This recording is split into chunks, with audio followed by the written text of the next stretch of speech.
Greetings and welcome back, everyone. This is For Azeroth, the podcast all about Warcraft with me, Garrett Weinzierl, and her, Jocelyn Moffett. Hey, Joss. Hey, Garrett. How's Warcraft treating you this week? I think actually you're going to be pretty happy with me. Oh? Guess who has a level 100 Death Knight? Oh, really? What'd you just... I decided that 3 characters in Legion was not enough, so I had to go for 4 because you told me that Frost was so freaking cool. Alrighty. I mean, if you're an Arthas fanboy like I am, it's freaking cool. It's been pretty cool so far. I will say my Blood Elf looks freaking badass because I love that when you're a Death Knight, your eyes are all like blue and glowy, and your hair can be blue. Yep. So I'm very happy with the aesthetic. Yeah, if you like the color blue, yes. then rolling a Death Knight is the way to go.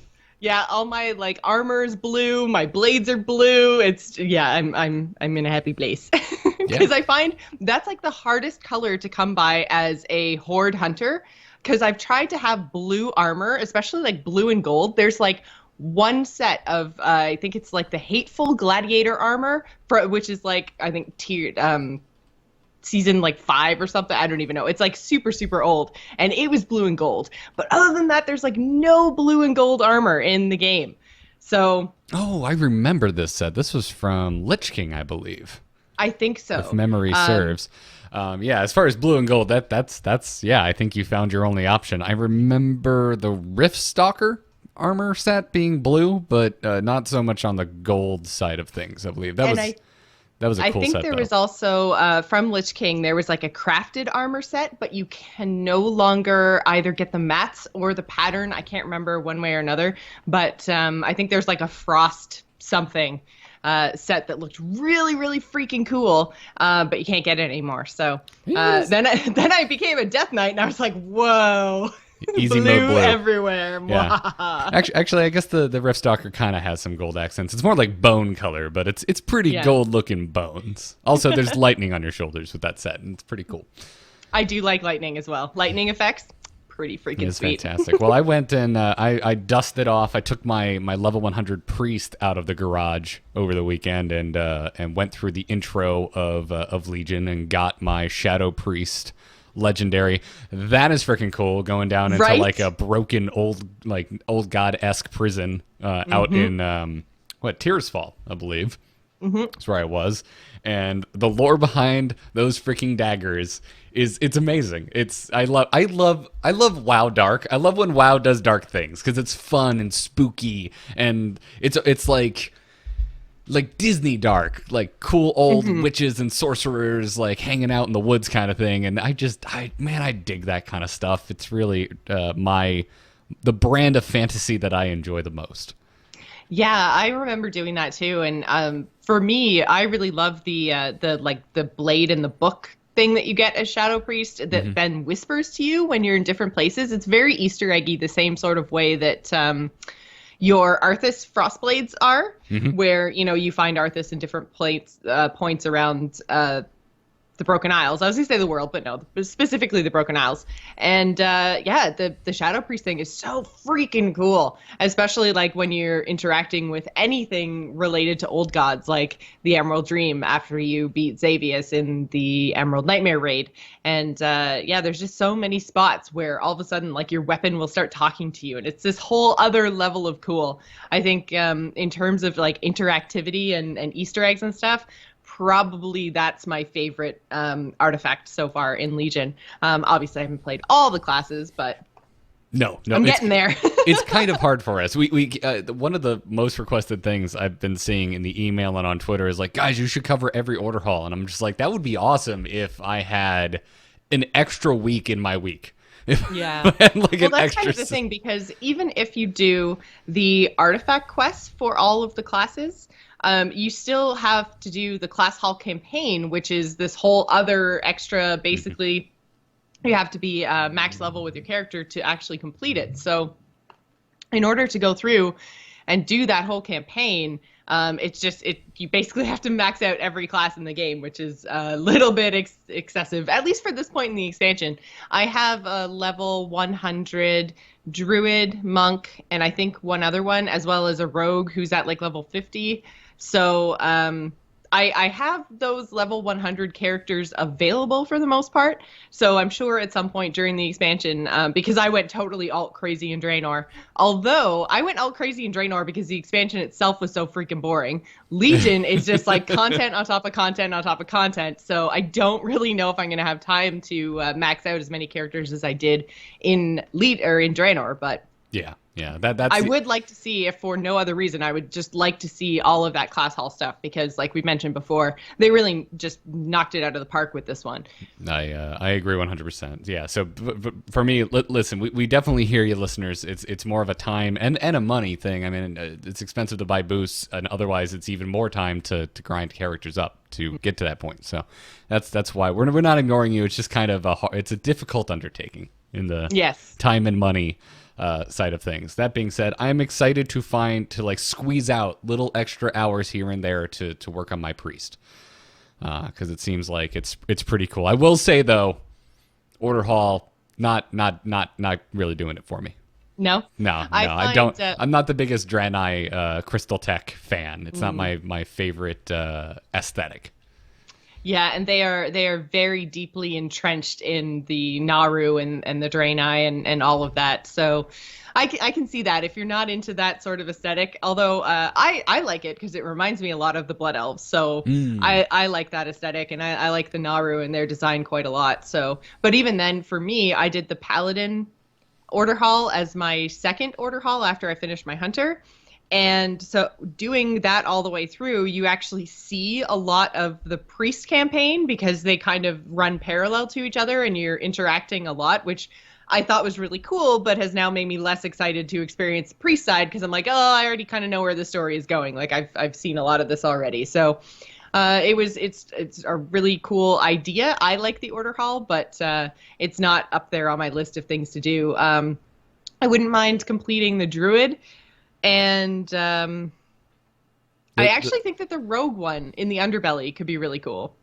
Oh, that's very true. No, you're absolutely right. I like the Druid one a lot. I've seen that, but it just speaks to the first time I ever played WoW rolling a Night Elf kind of thing. Like it looks like the Night Elf starting area, so I really dig it. I do like the purple as all get out wing, the Shadow Wing in the Priest Hall. That's pretty cool. But overall, I was like, oh, it's like the Exodar. That is actually the one thing that I find is really lacking in the Paladin Order Hall, because I noticed that with and I guess the Hunter Order Hall as well. I really noticed in the Death Knight and the Priest how they have like very specific areas. Like there's in the Death Knight Acropolis thing, there's like a blood area, a frost area, and a plaguey, diseasey area. Yeah, but if you've never played a Death Knight before, it's the same. It's always been since Lich King. That was your That was your zone. Like the Death Knights kind of got they got, I think, the best story, but they got shafted in the Order Hall because they're just reusing Arcaris, which hasn't changed at all since Wrath of the Lich King. But then, as you mentioned, the Priest Hall, there's like an area for shadow and an area for light, and then in between, it's kind of like the harmony of the two with discipline.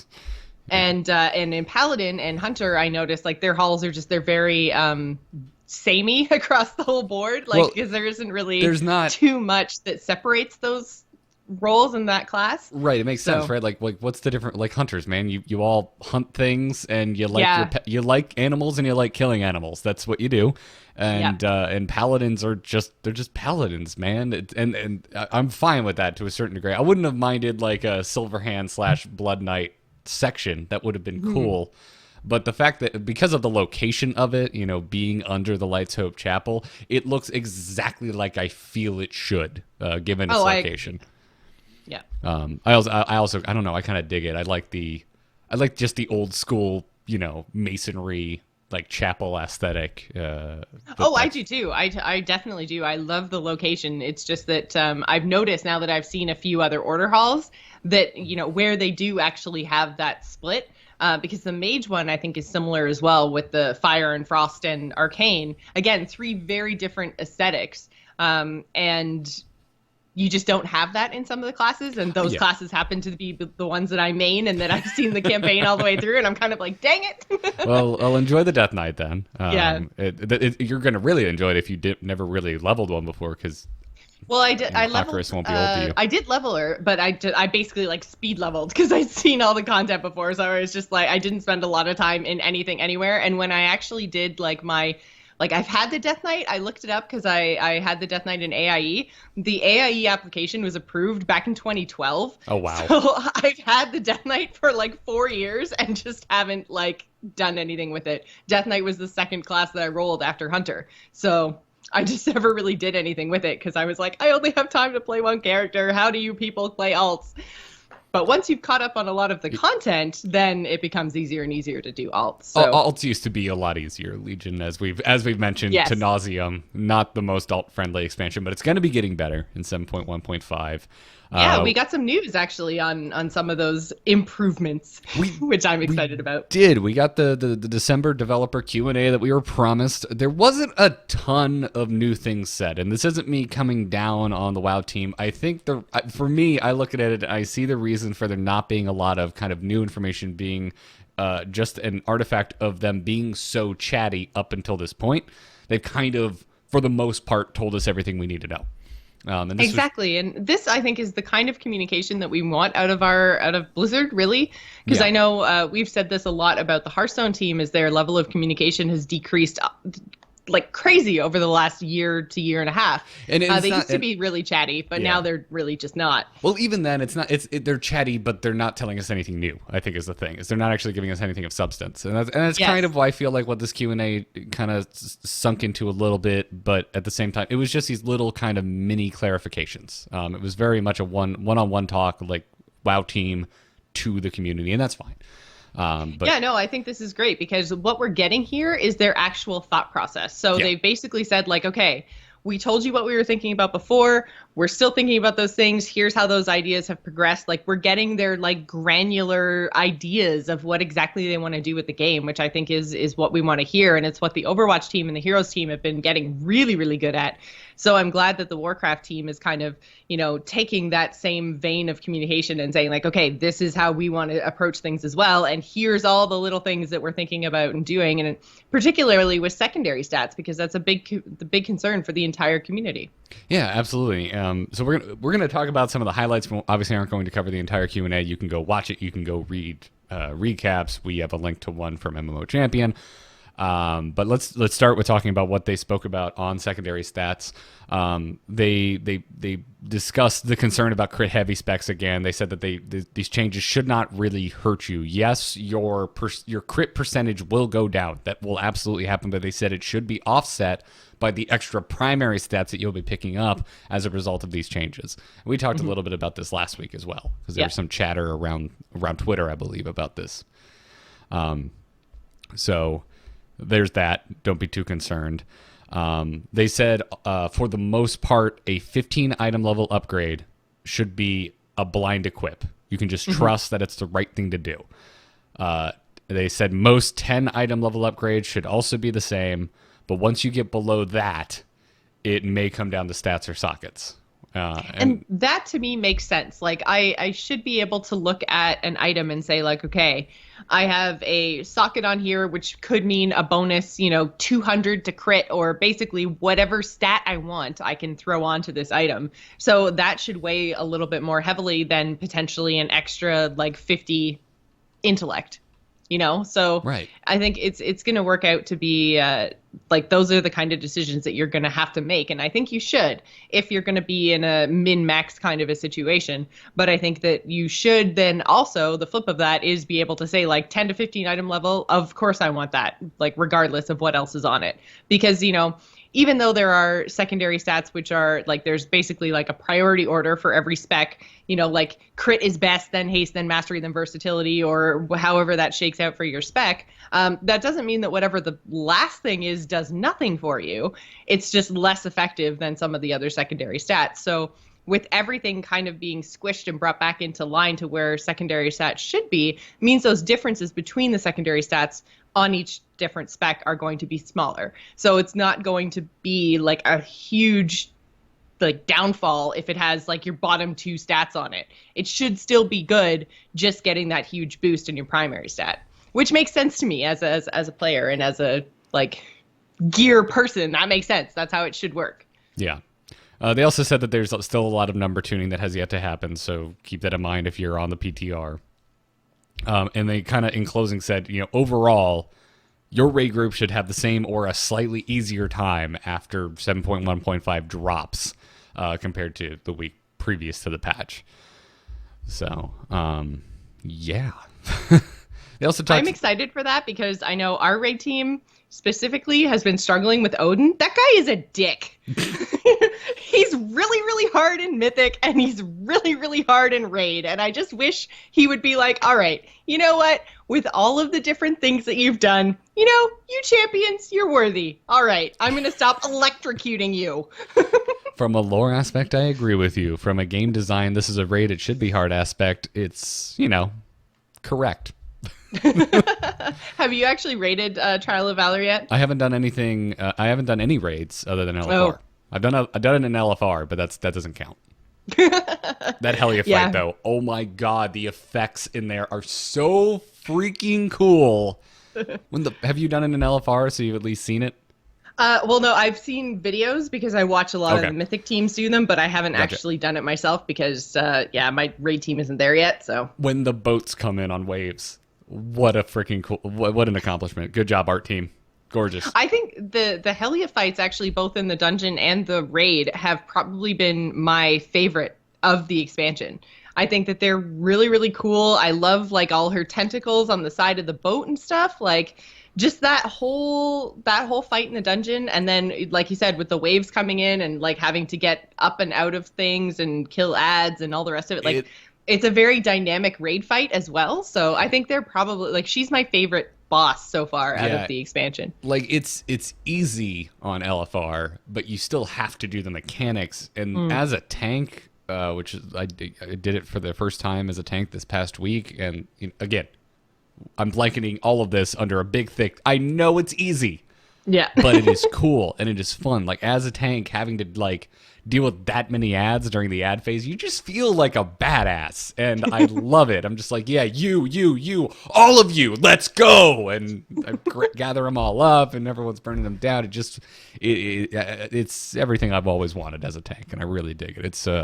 It's quite the accomplishment in terms of its presentation. Mm-hmm. So, let's move and talk about classes. I don't want to beat secondary stats to death. Yeah. We've talked quite a bit about them in the last 2 episodes. They gave some chat about classes. We're not going to talk about all the classes. Warlocks, they talked about, and it seemed like, in short, and again, this is my TLDR, they're not getting fixed anytime soon, it looks like. The issues with Warlocks are not something that could be fixed with simple number tweaks, which is how they're fixing other classes. Affliction is getting a little bit of a nudge, but still nothing crazy. As far as destruction, I mean, it was kind of they were just kind of conceding that, yes, destruction is having problems, and it's kind of it sounds like it's the resource mechanic issue. When they made resources for Warlock baseline across the board, destruction got kind of hurt as a result. Yeah, so, I mean, this is really interesting because it sounds like, at least in the past, they've said that they're not going to make, big sweeping changes to classes in anything short of an expansion. We're not looking at big, huge ability changes. We're not looking at, any of that kind of stuff. So it's interesting that basically they're saying that, the core of Warlocks is broken. So I'm wondering if that means we're not actually going to see the necessary changes to Warlock until the next expansion, they backpedaled that on a bit. They said Warlocks will be fixed this expansion. Okay. And I think saying the core of Warlock is broken is probably taking it too far. I think maybe the core of Destruction is broken. Demonology and Affliction may not be as in dire straits. It sounds like the dev team's key frustration with where Affliction is that is just no talent diversity, that at certain levels it's just this is what you need to take if you want to be competitive, and that they want to give Affliction Warlocks who prefer a different play style more viable options at certain talent tiers. which I can respect that. It's just well, they've said that across the board too, that they want to make sure that you can have at least 2, if not all 3 of the talents in each row are actually viable for use. So, that way you can actually tailor your play style. Because, I mean, right now, in a lot of talents and a lot of specs, it's very much like you have to take this one if you are doing X thing, like raid healing or, just straight up damage. Like, you cannot take these other 2 things. Whereas it would be a lot more interesting if you could say, okay, like these ones will help you do damage, and then, like they're pretty much different. It just depends, like, do you like using this ability or do you prefer using this ability? Like, how do you do your rotation? And allowing people to tweak things a little bit more, I think would make the game a lot more interesting, as opposed to just saying like, okay, I am a holy paladin. Hey, Icy Veins, holy pally healing rotation. Well, and to a certain degree, that has always been WoW. There's always going to be the min-maxers that find out and figure out the most optimized spec, the most optimized rotation, the most optimized stats, the most optimized gems, so on and so forth, until you're blue in the face and you're bored because your game has just become a manual you need to read. And I think that there always will be an element of that. But for instance, when you see like the rotation guides, or more specifically the talent guides, they will say like, okay, here's all 3 of the talents. Here's what they do. We recommend X talent, and this is the reason. And usually the reason is the other 2 are not viable. And it would be more interesting as a game if they could say, all right, well, take talent 1 if you're raid healing, take talent 2 if you're dungeon healing, and take talent 3 if you're out in the world but on your own or something. Like, sometimes it is like that, but for the most part, it's not. So I think just looking at those talents and making some tweaks to bring them more in line would be better for the community. Yeah, no, I'm definitely with you. They talked about hunters. They said they're mostly happy with where marksman hunters are now. They said that aim shot is meant to be a trade-off. They said Beastmaster hunters are more mobile, but marksman has advantages that offset their lower mobility. But that they do feel that there is some tuning needing to be done to make other specs feel more viable in other situations.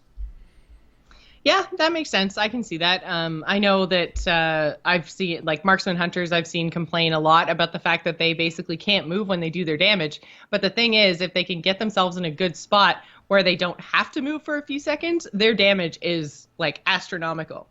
Yeah. Beastmaster is much more like mobile, so we have more like continued sustained damage, but it's at a much lower level than marksman, so they're very like bursty.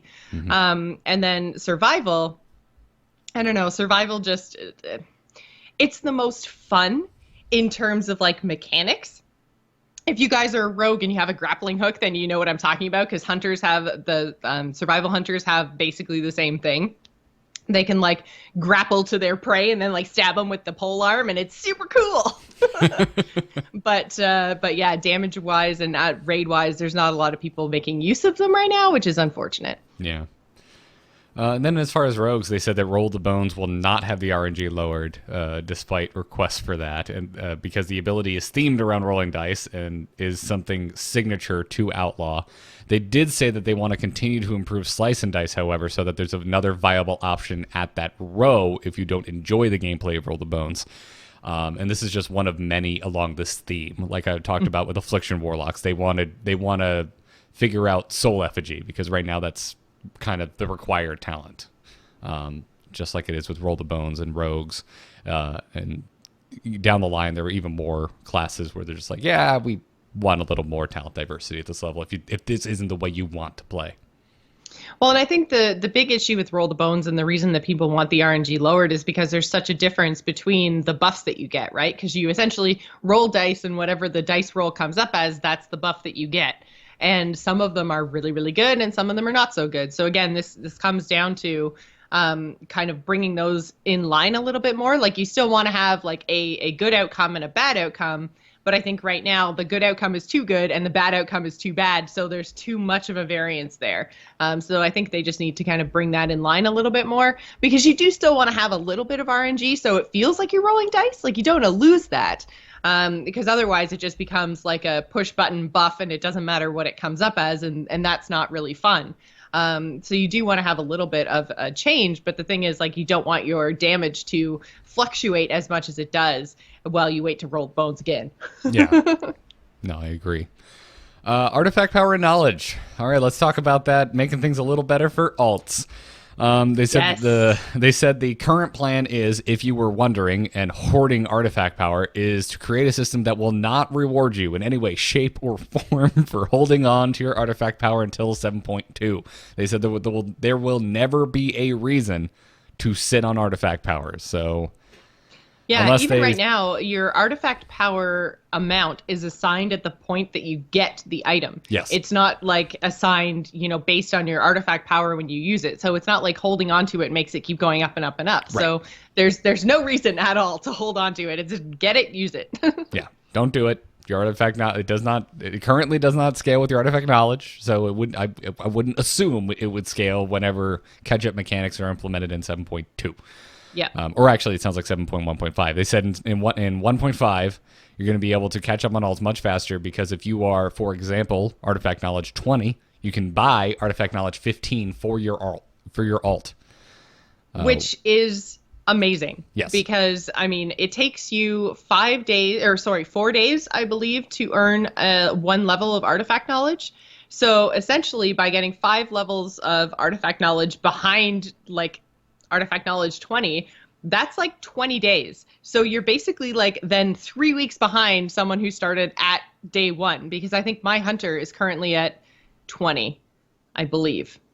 So she's either 20 or 21. I can't remember exactly. But anyway, she's basically, that's the character I started day 1, was at max level 24 hours later, started artifact knowledge right away, and have been going consistently all the way through the expansion, and she's at 20 or 21. So, to be able to then, have my, say, Death Knight at 110 by the time 715 drops, to be able to then just get artifact knowledge at level 15 is amazing. Yeah. It's pretty sweet, and it's something I'm very excited about. Obviously, they don't want it to be a 1-to-1 catch-up, because they said that there should be some reasonable amount of gameplay still on your alts, but they just want to kind of bridge that gap somehow. And if this is how they're doing it, that excites me. That makes me feel good about my priest who's coming up in the world of Warcraft. Well, that's the thing, right? Artifact knowledge isn't artifact power, right? So that means that every thing in game that you do to earn artifact power is going to get you more artifact power, but it doesn't just automatically unlock a whole bunch of traits on your weapon. You still have to do things to earn that artifact power. So it's still reasonable to assume you need a level, and artifact power is half of the stuff you get from leveling. So this will be great. Yep, I agree. I'm looking forward to it.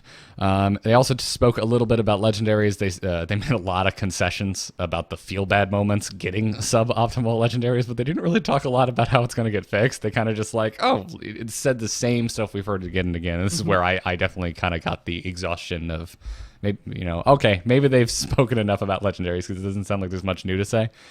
But they did mention the following. They said that quality of life improvements come from legendary items.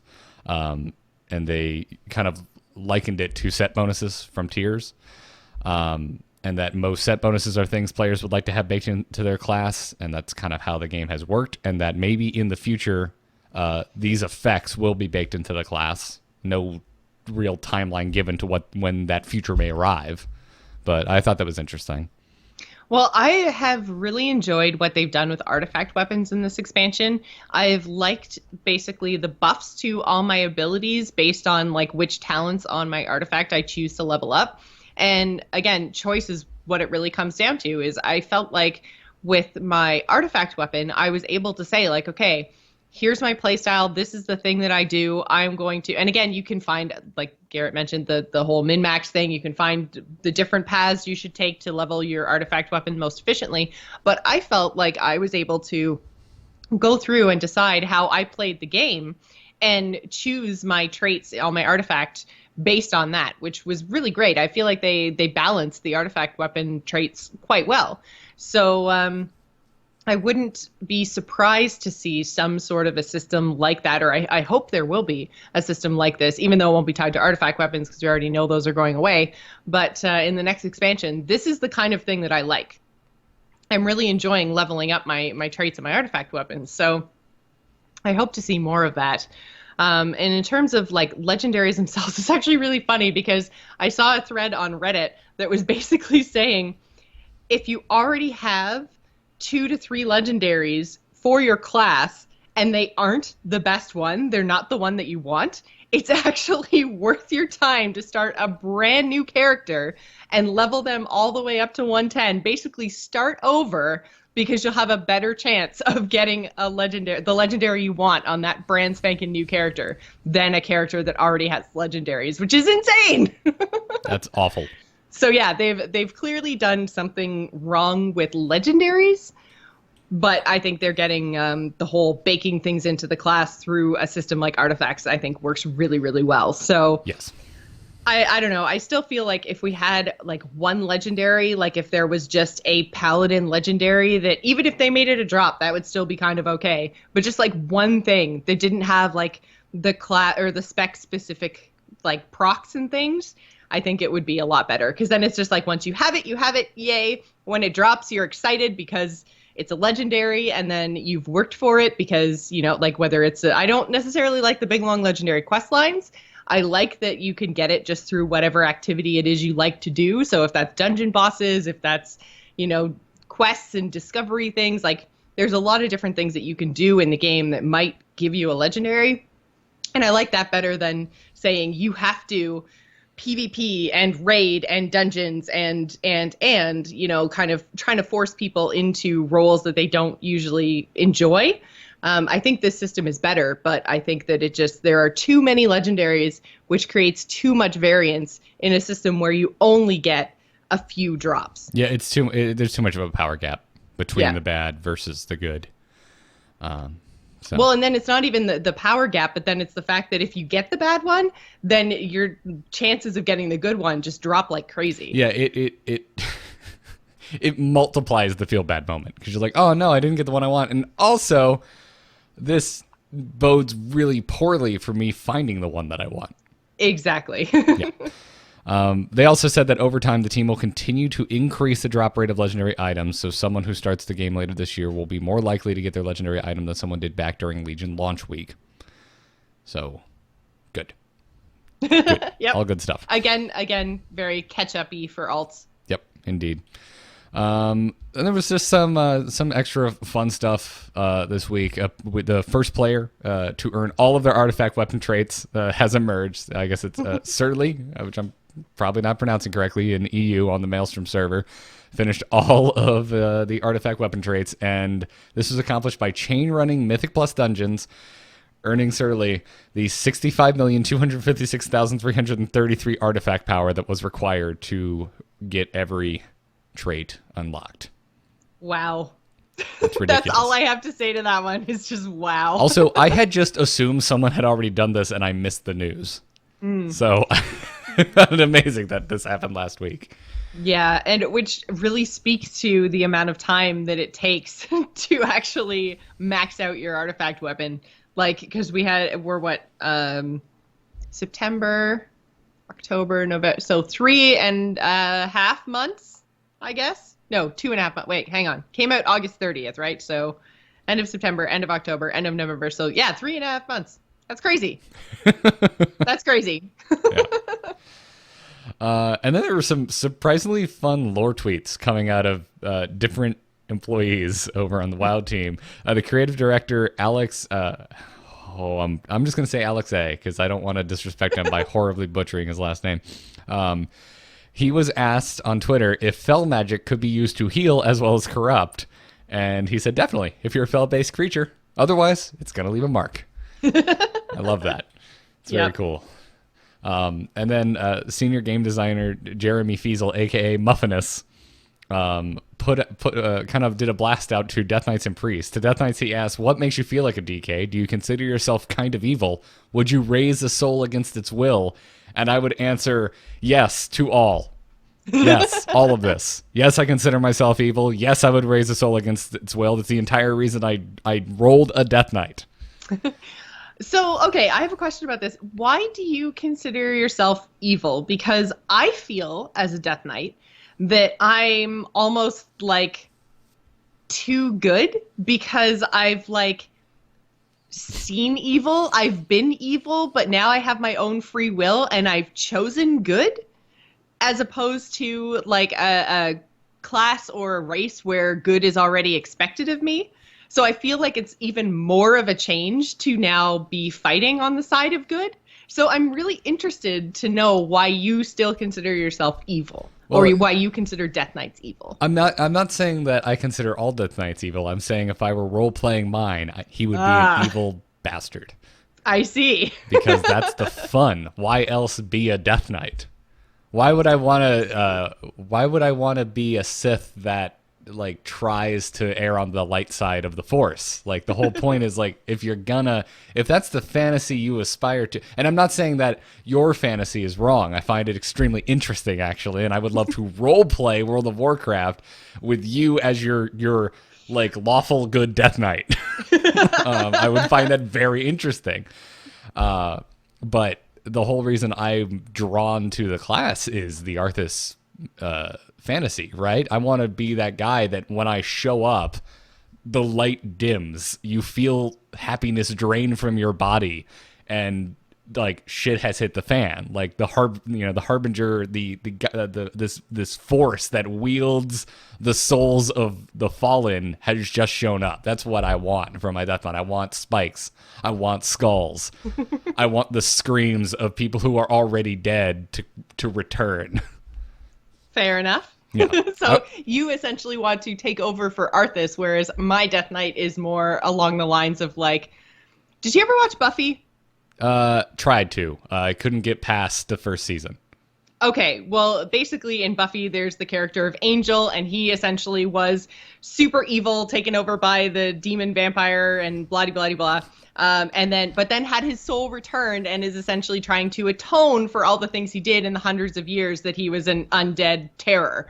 And that's kind of how I see my Death Knight, is like, she's done a whole bunch of horrible things while she was under the control of someone else. So now she's trying to atone for everything by helping, find pillars of creation and do good within Azeroth. And yeah, so that's kind of how I see my Death Knight. So I found it really interesting that you see yourself as evil, even though like you're not being controlled by anyone anymore. No, yeah, I it's mean, cool. like, it's really cool. I like it. It's like you said, it's interesting. If I'm role playing within the confines of the story of World of Warcraft. Obviously, I'm not pure evil, because why? Because it doesn't let you be pure evil. It wouldn't work. It just straight up wouldn't work. I mean, why would anyone ask for my help? But basically, my Death Knight is just a power-hungry jerk. But I feel that the way I roleplay is that I am so evil that the Horde and Alliance just make excuses on my behalf because they need my abilities. I see. So. Not to mention, when I rolled my Death Knight, I would literally spit on an Orgrimmar. So I've kind of got a chip on my shoulder against everyone who isn't dead. I see. So does that mean that you see yourself as like somehow allied with like the undead, the race of undead? Are you guys buddies? since I'm an undead high elf, I definitely see kinship with Sylvanas. Excellent. So, anyways, he also asked priests, how does shadow fit in with the light for you? Are shadow priests corrupted? What is discipline? And while I've never considered my priest my main, it is my go-to alt for years now, has been my priest. I've never really thought about it. I know. I feel like shadow priests that exist within the confines of the Alliance and the Horde, once again, obviously you can't be completely evil. The game just straight up does not let you roleplay that way. Mm-hmm. I've always considered that they're just kind of the 21st century priests. Like, they kind of like, no, there's benefits to both. Well, I guess that's kind of what discipline is then. But I don't know. I feel like shadow priests are just kind of like, well, no, there's benefits to be gained here. It's not just a faux pas. Yeah, I haven't been playing a priest long enough to really understand Shadow and the Void and everything else. And I mean, basically, because we talked about this in the lore, I think one of our first lore episodes, basically the idea of like shadow and light not necessarily being like good and evil, but just being opposites. So I think you can kind of pull whatever kind of power you choose to pull, whether that's light or shadow, and then what you choose to use it for is what makes it good or evil. Because I feel like there are priests or just entities that could use the light, but I feel like if they're healing evil people, then that's where light becomes evil. And if shadow priests are using the void to do damage to evil, then I feel like the void is then good. And I think like the light and shadow themselves are not good or evil. It's the person that wields them that makes them good or evil. Yeah, it's what you do with it, right? Because I mean, look exactly. There's plenty of instances of the light being used as evil. Just look at the Scarlet Monastery and the Scarlet Crusade. Mm-hmm. And vice versa for void energy and stuff like that. And by the way, I just realized the exact thing I need to point to for what I want from Death Knights. Go run the Ice Crown 5-man, the Frozen Halls if you haven't, because the final encounter, you would literally just have to run from Arthas as he just walks towards you. And if he gets too close, you just die. That's what I want to be. I just want to be walking, just cruising along, and the life being drained from everything around me. I don't know if I've run that one before. What is it? The Frozen Halls. Frozen Halls. It's pretty sweet. You see the room where Frostmourne is kept when he's not using it. You get chased by him at the end. It's pretty epic. That's pretty cool. just re-entered my brain as, oh yeah, that's it. That's the fantasy I want. Fair enough. No fancy flashy tricks, just walking death. And then finally, I don't care if this is like cheesy celebrity crap, but I think Ronda Rousey is one of the coolest people in the world, and I think Vin Diesel is one of the coolest people in the world. And Ronda Rousey was on Conan this past week and told this story about how she befriended Vin Diesel during the filming of the previous Fast and the Furious film because she found out he played World of Warcraft, and apparently she did too, and he convinced her to re-roll as a Blood Elf rogue instead of the hunter that she had been playing. To which Conan said, I have no idea what you just said. Which I also really enjoyed. That is pretty hilarious. Yeah. Ronda Rousey is just the coolest, could tear me in half human being on the planet. And I very much enjoy Vin Diesel. Yes, I like him too. I love that. Fun fact, his film Triple X, where he has all the fake tattoos all over him. Yep. You know this one? I know that one. The one over his belly button is the name of his D&D character from when he was a kid. That's amazing. Yeah. So Vin Diesel, one of us. Yep. Anyways, it's time to move into our lore talk for this week. And Jocelyn, I hear that we've been requested to discuss the keepers and the aspects many, many times, but that you feel something else must be addressed before we get into that. I do. We actually had one listener ask me if we could please just go in order. And I was like, okay, sometimes there's going to be some jumping around because where we are in Legion right now, there are some very big characters like, for instance, Khadgar that I feel warrant a discussion. So we're kind of beholden to Warcraft itself to kind of discuss some of the more relevant pieces of lore. And listen, World of Warcraft jumps around, man. Literally, last expansion was freaking time travel. Like, it just... You gotta go with the flow, man. Like, Illidan came back now. That's where we are. We live in a living, breathing MMO world. We're gonna go where the discussion is being had. Exactly.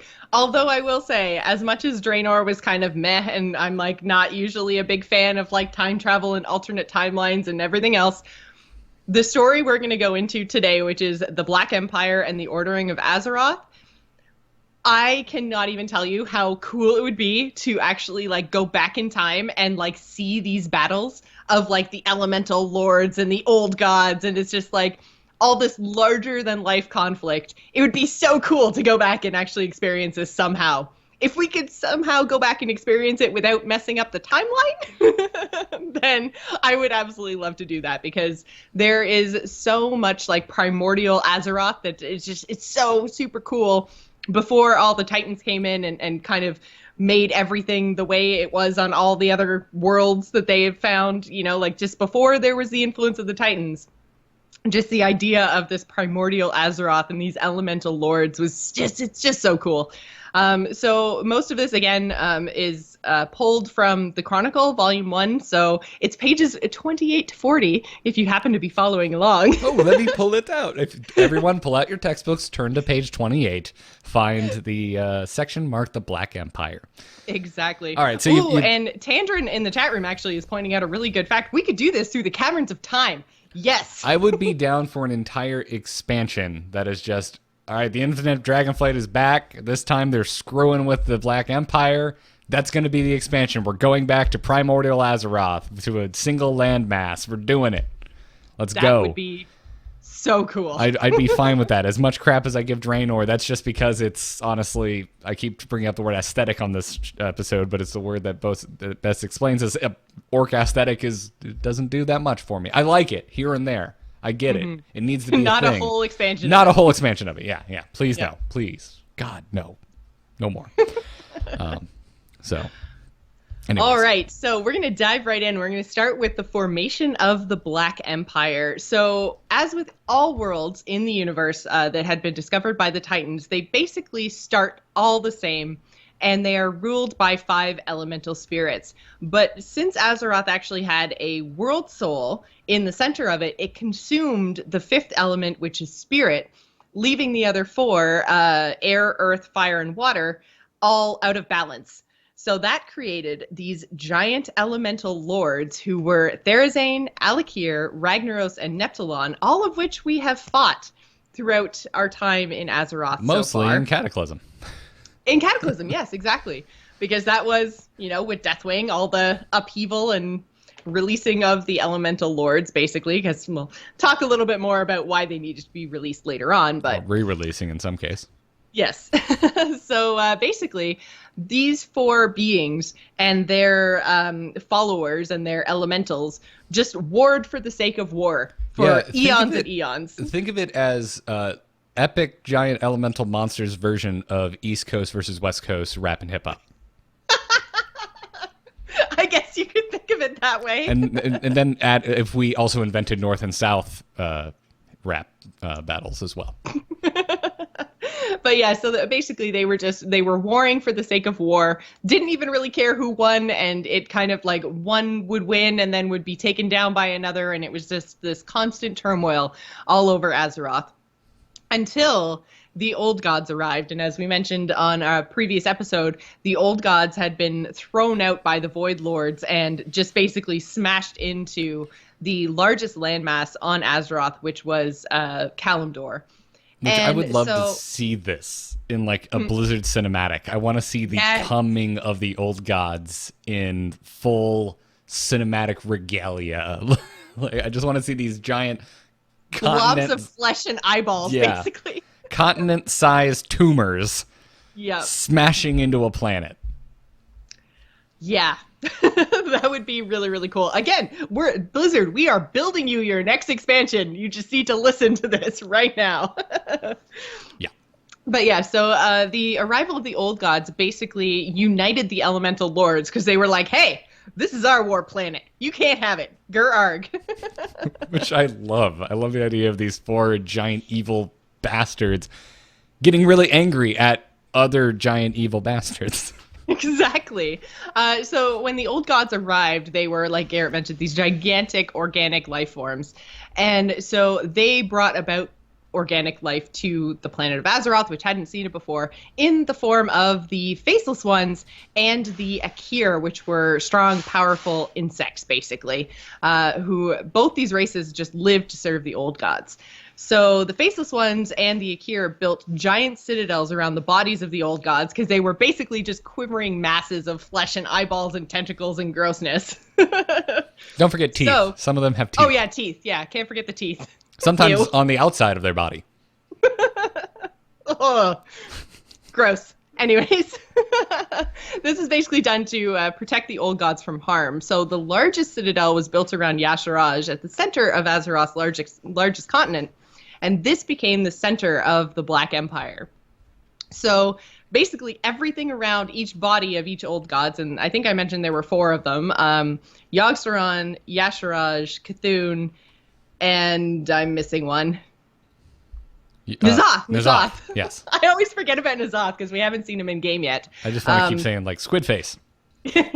Squid Face McUndersea. So everything around these 4 old gods just withered and died.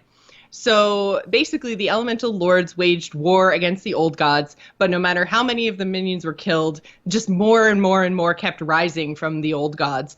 And eventually the elemental lords were overrun and enslaved. And so without them, Azeroth succumbed to the death and decay that came along with the old gods until Azeroth was discovered by the Titans. Yeah, I'm bringing up the map of the Black Empire, by the way. Oh, excellent, excellent. I absolutely love all of the maps that are contained within Chronicle, and this is one of them. So this is showing the continent of Kalimdor and the extent of the Black Empire and which old god ruled which section. So as you can see, Y'Shaarj was almost like half of the continent, and everything else was split between the rest of them. And you can also see, based on like location, later on, you'll see like where all the different prisons for the old gods lie. Like that's their seat of power. So we'll talk a little bit more about the prisons later on, but they are locations that you will all be very familiar with if you are players of World of Warcraft all the way since vanilla. Old gods have been here for a while, guys. Yes, they have. So when the Pantheon discovered the world, basically they realized, like we mentioned before, that they needed to create armies able to fight on the surface because the Titans didn't want to kill Azeroth's world soul.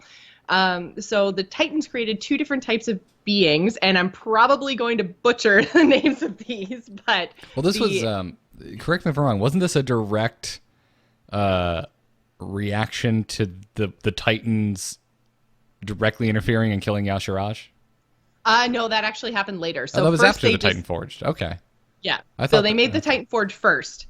And then essentially the Titan Forged waged war, but then were unable, because Y'Shaarj was so powerful, they were unable to overcome him. Okay. And so that's when the Titans themselves interfered and then went, whoa, shouldn't have done that.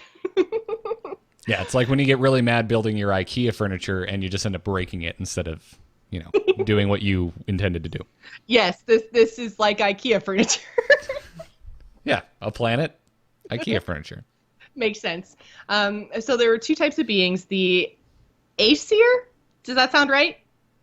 I feel like these names have probably been said. I feel like maybe in Ulduar. Which one's the one where you go in with Bran and he's like talking and asking questions about the Earthen to the big memory thing? That's one of the Ulduar 5-mans. It is a Halls dungeon. of Stone, I believe. Okay, so yeah, the halls of something in Ulduar, the 5-man. You're right. Basically, this is when we actually see these names said in game, and I can't remember. I think they're Aesir and Veneer, but I could be wrong. But collectively, those 2 groups were called the Titan Forge. So the Aesir were made of metal and commanded the power of storm, and the Veneer were made from stone and commanded the powers of earth. It's the Halls of Stone, just to confirm. Indeed, the Halls of Storm, also known as the Dear God brand. Stop talking. I want to be done with this 5-man. Which, on the flip side of that, I was like, oh my god, so much lore, this is amazing. It's really cool the first time. When you're grinding it for gear, it's awful. That's true. So many of the Titan Forged, like we mentioned, had been given special powers by the Pantheon and forged in their own images to be the leaders on Azeroth. So these were called the Keepers, and they were Tyr, Ra, Odin, Arcades, Thorim, Hodir, Freya, Loken, and Mimiron. Yes. If you're keeping track, yes, they do sound a lot like Norse gods. They do, yes. Well, Norse and Ra, Egyptian. Yeah, there's a lot of crossover there for sure. Mostly Norse. Yes. The Titan Forge, who were then led by the Keepers, descended upon the old gods and their armies, destroying the citadels and forcing the old gods to release the elemental lords as kind of like a last-ditch holy poop button. Mm-hmm. Like, we're losing, we need to release these guys. So essentially the Keepers took on the elemental lords directly, and in the end were victorious because basically the Keepers had separated the elemental lords and then set each Keeper against their kind of alternate powers, if that makes sense. So yeah, it was these big, huge battles against the elemental lords, but they were eventually defeated and then imprisoned. The Titan Forged created the Elemental Plane, which was a pocket dimension with 4 interlinked domains. So this is where we got Deep Home for Therazane, Skywall for Alakir, the Abyssal Maw for Neptulon, and the Firelands for Ragnaros, which, again, if you've played World of Warcraft specifically through Cataclysm, you will be extremely familiar with these locations.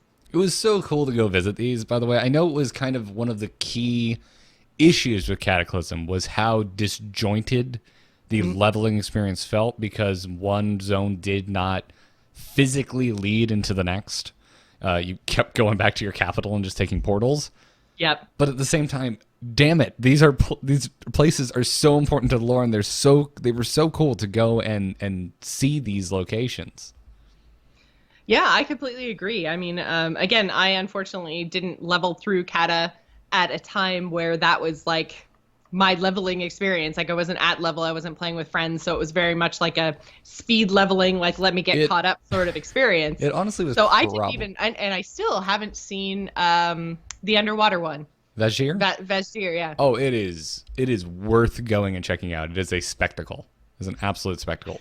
You probably honestly probably had a better leveling experience if you were interested in the lore, because that was the expansion where they learned a lesson about flying, because you could fly from launch, from get-go. So anywhere except Vazir, where you pretty much could fly because she had seahorse mounts, it was just dive bombs. You just see hundreds of players landing, murdering something, mounting up, flying straight up, and then coming straight back down so they don't have to kill anything they don't have to kill.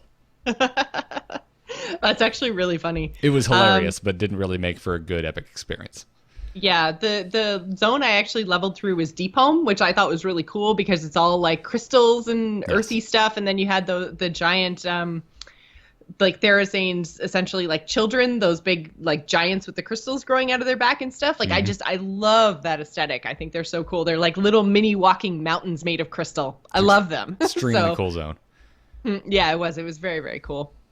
But yeah, so that's essentially the elemental plane. So it's not like on or under or around Azeroth the way that you would normally think. They are definitely outside of Azeroth on a different plane of existence. So with the elemental lords imprisoned, the Titan Forge renewed their fight against the old gods and those armies. Most of the Akir, which were the insect type race, they were basically wiped out.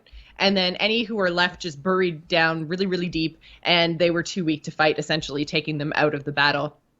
So the Keepers turned their attention to the heart of the Black Empire, which was Y'Shaarj. And they believed that by defeating the most powerful old god, then the rest would basically fall in line and be more easily defeated themselves. But like we mentioned, Y'Shaarj was too powerful for the Titan Forged and actually whispered and poisoned their minds. And that's when the Pantheon went, uh-oh, we might lose this thing. That's when Aman'Thul actually decided to intervene, reach down, and pulled Y'Shaarj from the surface of Azeroth, which killed the old god and basically ripped him to bits, but also ripped a hole in the planet because essentially they had buried themselves and their tentacles so deep into the surface that it caused a massive scar. And it released a lot of arcane energy, which is essentially the lifeblood of the sleeping Titan. So the Titan's like sitting there bleeding, and they're like, uh-oh, okay, we can't do that again. And this, again, illustrates our concern with if we ever end up fighting Sargeras, because these Titans are so large, they can literally just reach down and pluck an old god off a planet with their hand and also almost destroy the planet in the process. Exactly. Like we mentioned when we were talking about Sargeras, which was our previous Titan episode. Basically, he's big enough that with one swing of his sword, he can split a planet in half. So Titans themselves are world souls hidden within planets, in case you haven't actually listened to our previous lore episode. So basically, when we're also a little bit worried about what happens when Azeroth the Titan wakes up, because basically that means they will then be wandering around. And what happens when, to everything essentially living on the surface. It's possible that life could then evolve again, but I feel like if all of a sudden the world just stood up, like what does that do to like gravity and oceans and mountains and stuff? I feel like things are just going to be ripped apart, and that might be bad. So that scar became the Well of Eternity, correct? It did, yes. So yes, basically there was this gigantic scar in Azeroth And there were still 3 remaining old gods, which the Titan Forged and the Keepers, after many battles, were victorious over the old gods. And essentially, they were unable to kill them, so they decided to bury them in enchanted prisons. They were essentially worried about what would happen to Azeroth if they killed more old gods, because they were so deeply entrenched within Azeroth. So that's where all these enchanted underground prisons came from. So with the old gods and the elemental lords imprisoned, a peace settled over Azeroth for the first time in its entire history, and the ordering by the Pantheon begun. So basically what this was the Keepers doing a lot of work to bring Azeroth to the point where life could essentially evolve. And the reason that they were doing this was to try to wake the sleeping Titan. So they started with the spilling out of the arcane energy, which, as Garrett mentioned, became the Well of Eternity. Basically, the Keepers placed a whole bunch of wards, and then it became just this giant lake of energy. And yeah, it was the Well of Eternity. And to further stabilize Azeroth, the Keepers created 2 forges, the Forge of Will and the Forge of Origination. And that was basically to infuse the sleeping Titan with cosmic energy. So Odin, who I mentioned earlier as being a big meanie, he was assigned the task of maintaining the Forge of Wills, which was shaping the Titan's sentience, as well as watching over the prison of Yogg-Saron. And to do that, they built the fortress known as Ulduar, who we've also mentioned a couple times already on this episode. So the Forge of Wills was also able to draw on the life essence of the Titan. So this allowed the creation of a second generation of Titan Forged. So Ra ended up traveling south to the Forge of Origination with some of the new Titan Forged, which were the Anubiseth Giants, the Tol'vir, and the Mogu. Mogu. Those guys turned out to be bad guys. Spoiler alert. So on his way to the Forge, Ra discovered Y'Shaaraj's heart, among many other pieces, strewn across the surface of the land. But instead of destroying it, Ra built a vault to contain its void energies, thinking that they could study the heart and learn more about the Void Lords. So then he charged the Mogu to guard the vault while he continued to the Southern Forge. Thanks, Ra. Yeah, thanks a lot, Ra. Boy, Mists of Pandaria would have been a much more peaceful affair. Mm-hmm. Well, just Pandaria in general, because I'm sure we're going to get to this at some point, but basically because Ra did not destroy the heart of Y'Shaaraj, just life on Pandaria in general was not good, not fun. No, led just to because of all the corruption. Led to the Shah, and led to Garrosh being an even bigger POS than he usually was. Exactly. And there's so much more. There's like enslavement of races, there's Mogu, there's trolls. It's just... It's a very, very rich history and a continent all its own, and basically all of its troubles can basically stem from Y'Shaaraj and the heart being entombed there. So basically, Ra traveled down to the Forge, and once it was active, built the Fortress of Uldum. So like its counterpart in the north, the Forge of Origination had a second purpose, but instead of being life-giving, it was essentially the opposite.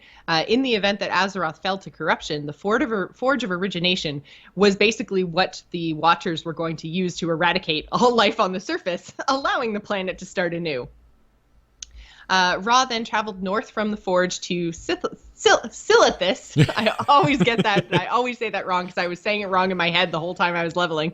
Don't say syphilis. Don't say syphilis. Don't say syphilis. Silithus. I think in my head Scythilis, and that's wrong. It's an easy mistake to make. Yeah, well, it's just there's so many I's and L's like all next to each other, and it just kind of blurs together when I just gloss over it. Yeah, but this is where Ahn'Qiraj was created, which is built around Cthulhu's prison, and was in vanilla World of Warcraft, a raid and a very large world event to go and open the gates of. Yes, it's actually one of the things that they are going to be kind of commemorating with their mini world events. So we're, instead of the big holidays that last weeks that we have right now, they're going to have like day-long celebrations, and the opening of the gates of Ahn'Qiraj is one of them. So that's going to be really, really interesting to see. And I believe those micro holidays are coming in 7.1.5, right? Yes, they're currently being tested on the PTR, and they've tested, I think like over 20 of them already. Neat.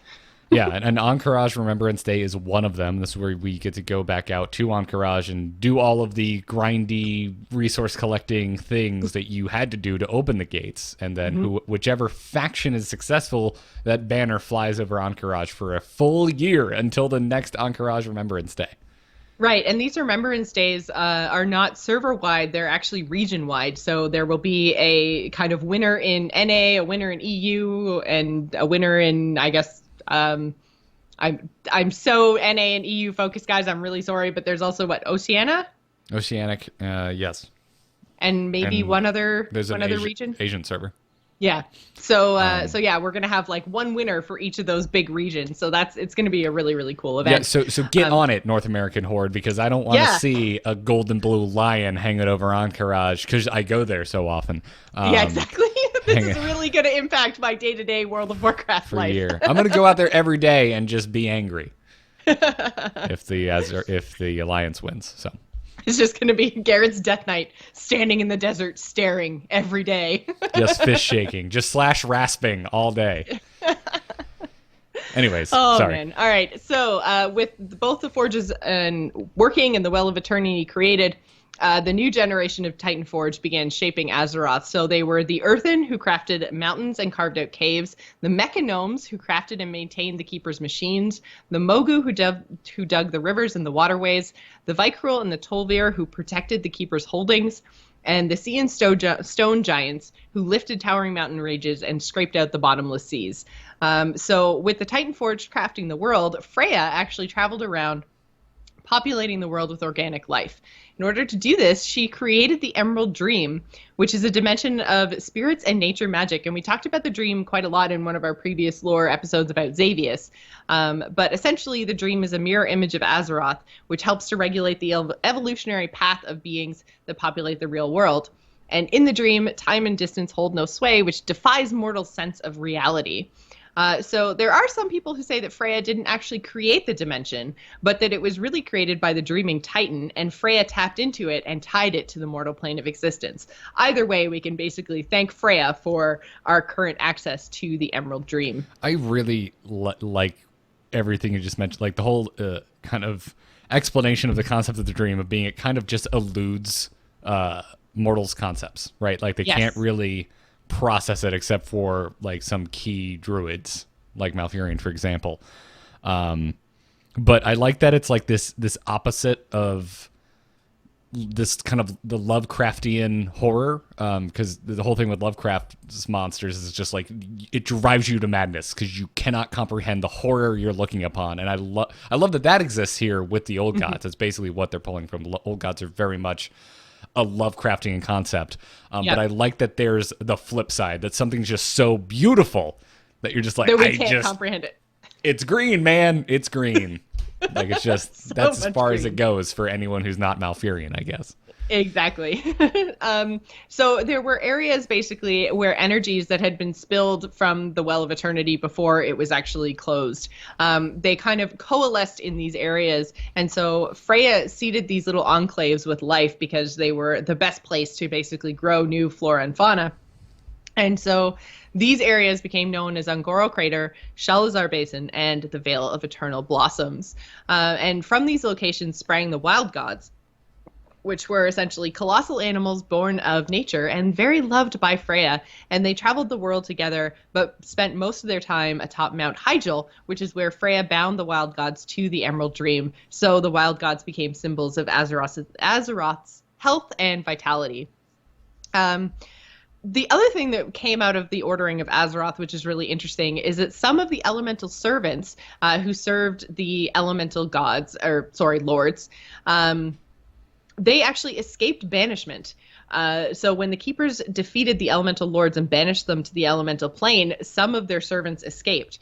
And then they fused with Freya's basically life-giving energies, and they became flesh and blood. And these elemental forms of wildlife became known as proto-dragons. So you can see how this is going to weave into the story of the aspects.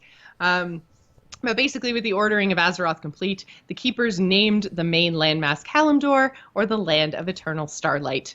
And this is when the Pantheon departs.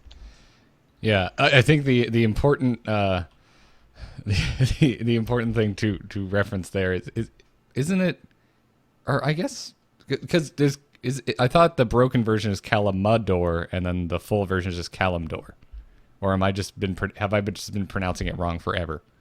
I've been pronouncing it wrong forever. There is no A between the M and the D.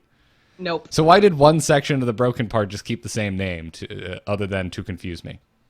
Well, I think that was just basically Kalimdor itself is the largest landmass still remaining post Sundering. So I think that's it. Just kept its original name, and then all the other little pieces were named different things. So Eastern Kingdoms, Pandaria, Northrend, Broken Isles, obviously. But what I found really interesting about this is multiple times in the Chronicle, they've mentioned the main landmass of Kalimdor, indicating basically, and this makes sense to me, that Kalimdor itself isn't the only landmass on Azeroth. So up until now, we've been very much focused on, Eastern Kingdoms, Kalimdor, all the places that I mentioned a couple minutes ago. And there's other places still yet to be explored on the surface of Azeroth, just they weren't the size and extent of the main landmass that was Kalimdor. So I'm interested to see what else might actually kind of exist on our world that we haven't even found yet.